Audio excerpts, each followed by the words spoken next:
नमस्कार सर्वांना.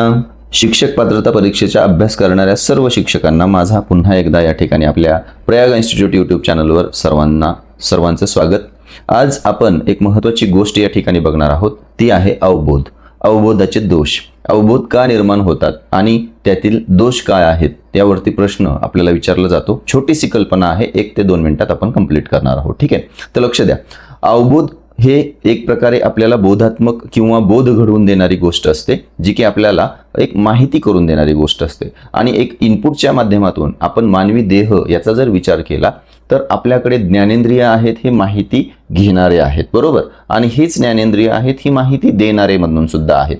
पण या ज्ञानेंद्रियांकडून काही वेळेस एखादी गोष्ट अस्पष्टरित्या किंवा कधी काळी बघितलेली असते, परंतु त्याचा चुकीचा अर्थ किंवा चुकीच्या प्रतिमा या ज्ञानेंद्रियांद्वारे आपल्या मेंदूमध्ये उमटलेल्या असतात.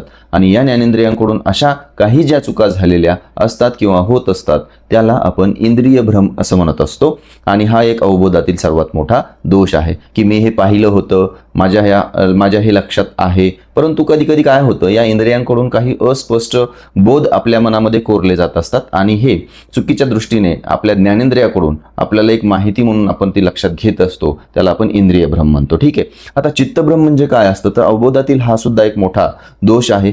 चित्तभ्रम म्हणजे असा भ्रम जो आहे की त्यामध्ये संवेदना, भावना या कुठल्याही तयार होत नाहीत. आता या का होत नाहीत, कारण यामध्ये उद्दीपक हा समोर नसतो, किंवा एखादी माहिती किंवा एखादी आपल्याला बुद्धीला चालना देणारी गोष्ट असेल किंवा एखादी फॅक्ट घडलेली असेल, ही आपल्या समोर नसते. आपण ती आठवण्याचा प्रयत्न करतो आणि आठवत असताना यामध्ये व्यक्तिगत भावना असतील, संवेदना असतील, या सर्व गोष्टी या चित्तामुळे आठवत नाहीत किंवा आपण त्या समोर आणण्याचा हा अट्टहास करत असतो. आणि त्यामुळे त्या ठिकाणी एक भ्रम हा निर्माण होत असतो, भास निर्माण होत असतो, आणि यालाच आपण एक प्रकारे चित्तभ्रम म्हणतो. तर मित्रांनो, इंद्रिय भ्रम आणि चित्तभ्रम यावरती काही उदाहरणं आपल्याला परीक्षेमध्ये प्रश्नाच्या स्वरूपात विचारली जातील. आणि हा अवबोधातील कुठला दोष आहे हा त्या ठिकाणी आपल्याला विचारण्यात येईल. तर आपण नक्कीच या ठिकाणी या दोन गोष्टींची फॅक्ट, रिअल म्हणजे एक प्रकारे डिफरन्स यांच्यामधला फरक यांच्यामधला आपण लक्षात घ्यायचा